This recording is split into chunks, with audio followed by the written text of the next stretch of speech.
अब हम पॉइंटर का लास्ट एक एग्जांपल और देखते हैं। पॉइंटर 4.c के रूप में हमने एरे के चैप्टर में हमने एक कैरेक्टर नेम एरे लिया था 20 एलिमेंट्स के साथ, जिसमें हमने वैल्यूज को स्कैन किया था, वैल्यूज को प्राप्त किया था यूजर से, अर्थात नेम को प्राप्त किया था और फाइनली उस नेम को प्रिंट करवाया गया था। जो कार्य हमने यहाँ पे एरे के साथ किया है उसको हम यहाँ पे पॉइंटर के साथ भी कर सकते हैं।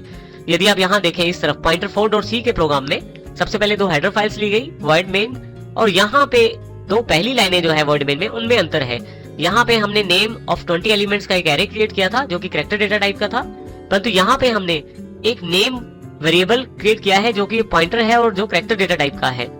आगे देखें तो सारी स्टेटमेंट सेम है और इसमें हमने इस प्रकार पॉइंटर के द्वारा भी वही काम किया है जो एरे के द्वारा किया गया था, और इसमें हमें किसी एलिमेंट्स को बताने की आवश्यकता भी नहीं रही है। इसका सबसे बड़ा लाभ यही है कि जब हम एंटर करेंगे तो नाम जितना मर्जी बड़ा कर सकते हैं हम, परंतु जबकि एरे जब हमने डिक्लेयर किया था तो हमने वहां 20 एलिमेंट्स मैक्सिमम बताए थे, जबकि पॉइंटर के साथ ये सबसे बड़ा बेनिफिट है कि इसमें नंबर ऑफ एलिमेंट्स हम जितने मर्जी इंसर्ट कर सकते हैं, अर्थात जितने मर्जी कैरेक्टर्स का हम नाम यहाँ इंसर्ट कर सकते हैं और इस प्रकार हम उस नाम को प्रिंट भी करवा सकते हैं। अब हम इस पॉइंटर 4.c को रन करके देखते हैं।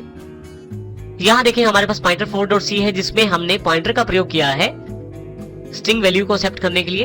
हमने सबसे पहले कैरेक्टर पॉइंटर डिक्लेयर किया है नेम, उसके पश्चात उसको स्कैनफ के जरिए इनपुट वैल्यू प्राप्त की है यूजर से और फाइनली उसको प्रिंट किया गया है। यहाँ पे हम कंट्रोल F9 से इस प्रोग्राम को रन करते हैं। यहाँ पे जो भी मैं नाम डालता हूँ यहाँ पे प्रिंट किया गया है। नंबर ऑफ कैरेक्टर्स यहाँ लिमिटेड नहीं है क्योंकि एरे के साथ प्रयोग करते हुए हमें नंबर ऑफ कैरेक्टर्स बताने पड़े थे जो 20 थे, परंतु यहाँ नंबर ऑफ कैरेक्टर्स लिमिटेड नहीं है। परंतु यहाँ पे ये ध्यान रखिएगा यदि आप स्पेस यूज करते हैं तो स्पेस से पहले वाले कैरेक्टर को ही प्रिंट करवाया जाएगा।